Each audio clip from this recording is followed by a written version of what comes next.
안녕하세요. 2024년 9월 26일 목요일입니다. 오늘은 저는 텃밭에 참 다양한 작물들을 심습니다. 지금 이렇게 조금 장만하는 거는요, 또 이제 소꿉장난 하듯이 이제 요건 참고로 코끼리 마늘 좋아하고요. 어떤 이렇게 다양하게 하는데, 요거는 홍산 마늘입니다. 이 홍산 마늘 잠깐 설명드리면요, 여기 마늘종은 의성 6종 마늘 이렇게 하는데, 홍산 마늘은 6쪽에서 많게는 9쪽, 보통 7쪽, 8쪽, 6쪽 그렇습니다. 그래서 그리고 여기 또 마늘이 특성이 일반 의성 마늘 같은 경우는 이 마늘종 쪽을 까면요, 끝이 좀 뾰족한 맛이 납니다. 하지만 얘는 민둥산처럼 끝이 좀 이렇게 둥그름하다. 여기에 뾰족하지 않고 요런 또 특성이 있고요. 그리고 이제 요 끝을 좀 까보면요, 끝을 까보면 약간 녹색이 약간 띕니다. 색깔이 녹색이에요. 보이죠? 약간 녹색. 여기 뭔가 하면 보통 이제 감자가 보통 햇빛을 보면 솔라닌 성분이 있어서 해롭다 이렇게 하는데, 이 홍산 마늘은 그게 아니고 이 광합성 작용에서 생기는 그런 엽록소처럼, 이게 일종의 엽록소라고 합니다. 요 부분에 항암 효과라든지 그런 알리신 이런 부분들이 더 많다고 합니다. 이 홍산 마늘은 일반 마늘에 비해서 알리신 성분이 또 항암 효과 이런 부분들이 약 한 45% 정도 더 많다고 하네요. 그래서 최근에 이 홍산 마늘 심는 면적이 점점 늘어나고 있습니다. 그동안 스페인 마늘, 대서 마늘이라고 하죠. 중국산 남도 마늘 이런 거 이제 보통 수입산 마늘도 쓰고 의성 마늘, 단양 마늘 이런 거 했는데, 이제 홍산 마늘을 재배해 보신 분들은 거의 다 홍산 마늘로 돌아섭니다. 왜냐하면 홍산 마늘이 다른 마늘에 비해서 그래도 좀 대가종이고요. 좀 큽니다. 구가 크고, 그리고 이게 한지형과 난지형 중간이면서, 그러면서 이게 난지형 마늘입니다. 난지형 마늘이다 보니까 일찍 9월 달에 파종을 해서 또 수확도 다른 것보다 좀 빠르니까 아무래도 마늘값이 더 많이 받겠죠. 일반 한지형보다 좀 더 수확이 빠르니까. 그리고 또 이 수확 작업이 쉽습니다.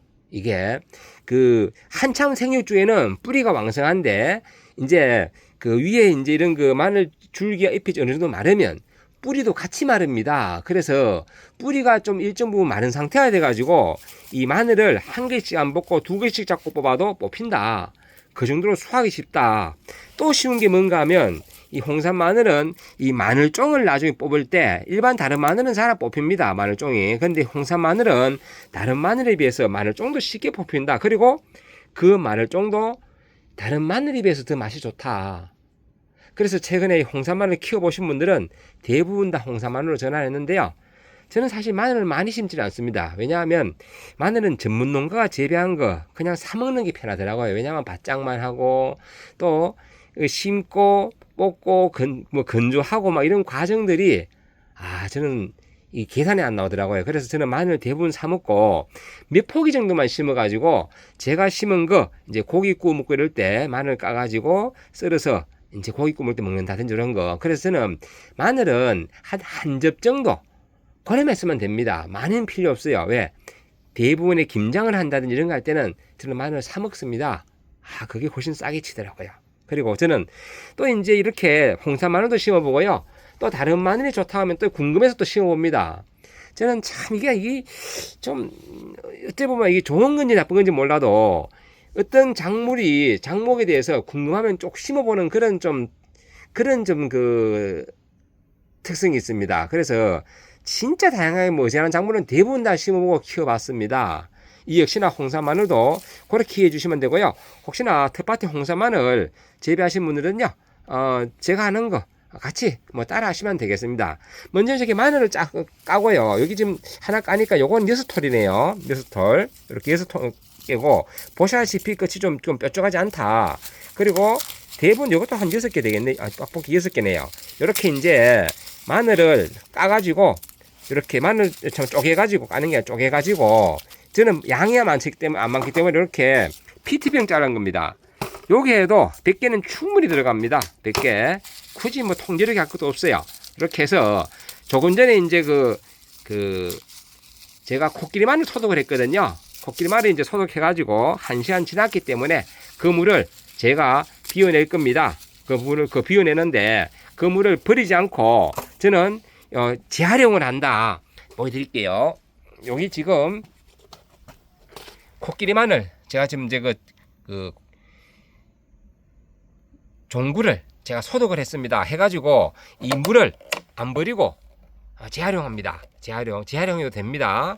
예, 이렇게 해서 이렇게 그 통에다가 마늘 종구가 잠길 정도로 이렇게 부어 놓습니다. 이렇게 부어 놓고요. 그리고 1시간 있다가 건지는데요.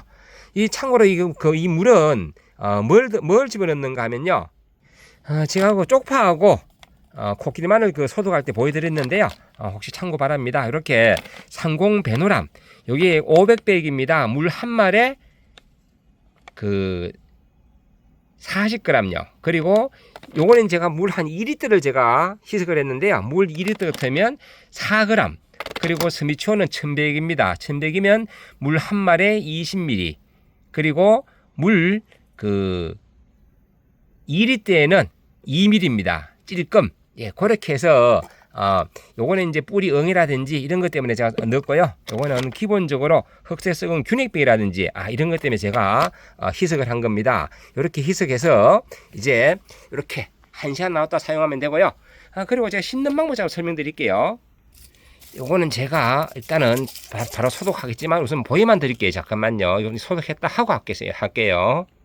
예, 이곳은 제 영상 보신 분들 이제 여러 번 봤죠? 쪽파. 이랑 2개는 쪽파. 그리고 요 하나는 나중에 양파 심을 거고요. 그리고 여기는 코끼리 마늘. 요 두둑 하나는. 그리고 요 두둑 2개는 여기 이제 홍산 마늘을 심을 겁니다. 홍산 마늘.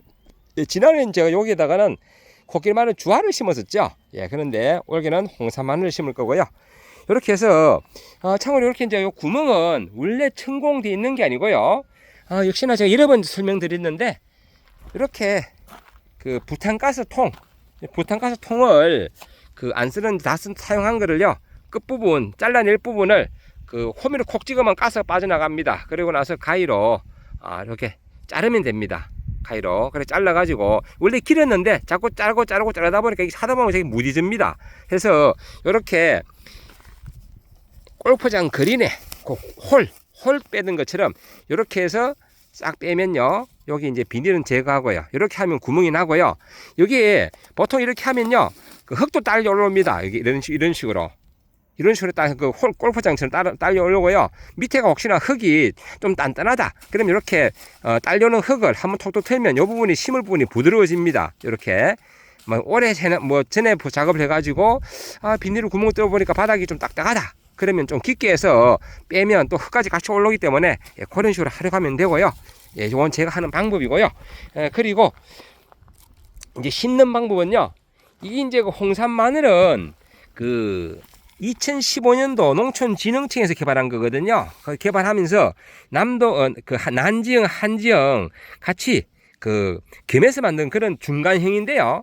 이게 생육 저거는 체조온도 7도입니다. 체조온도 7도.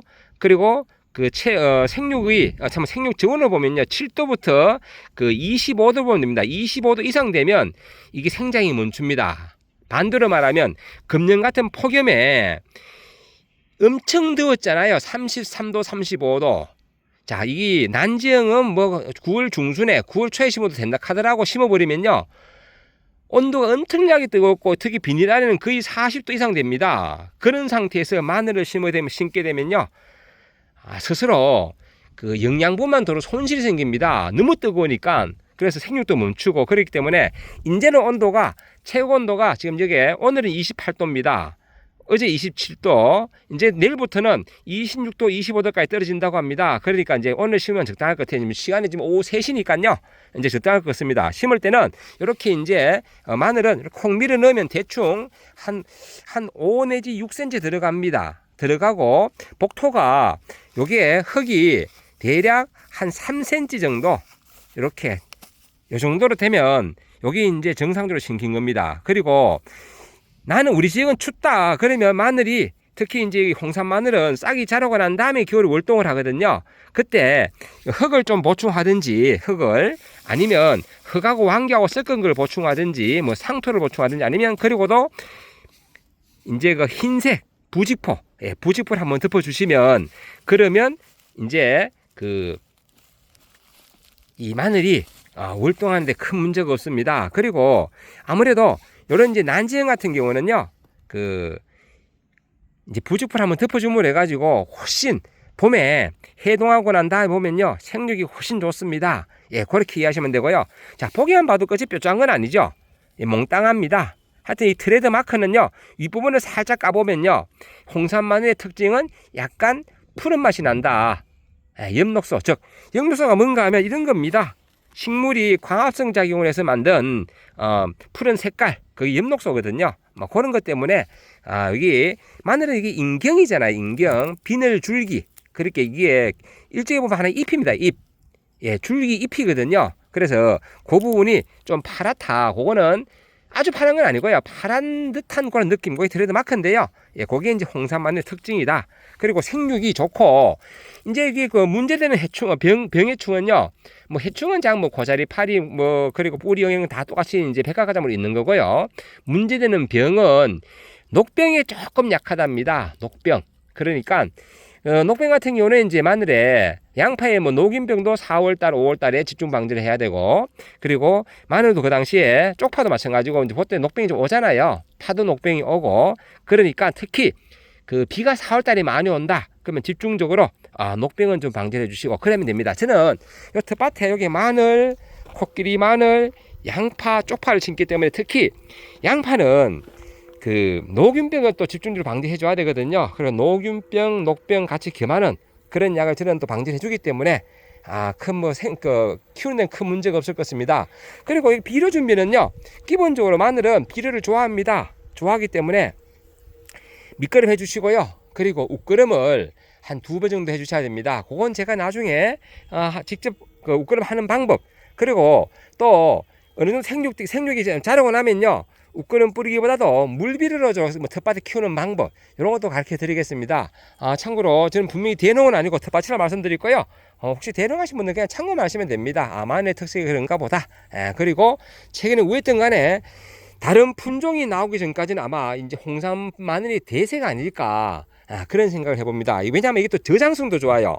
지금 그 여기 땡땡한 게 여기 저장성이 바람이 통하는 그늘에 그렇게 그냥 걸어놔도요, 이게 진짜 땡땡하고 저장성도 상당히 좋습니다. 또 맛도 있고 그렇기 때문에 앞으로 이 홍산 마늘이 대세가 아닐까. 참고로 이 홍자는 넓은 홍자입니다. 우리 홍이 경연할 때 홍자 말고 넓은 홍자. 아주 넓은 지역에서 마늘을 재배할 수 있는 그런 마늘이다 해가지고 그 농촌진흥청에서 2015년도 이걸 개발하면서 지은 이름입니다. 홍산 마늘. 수입된 게 아니고요.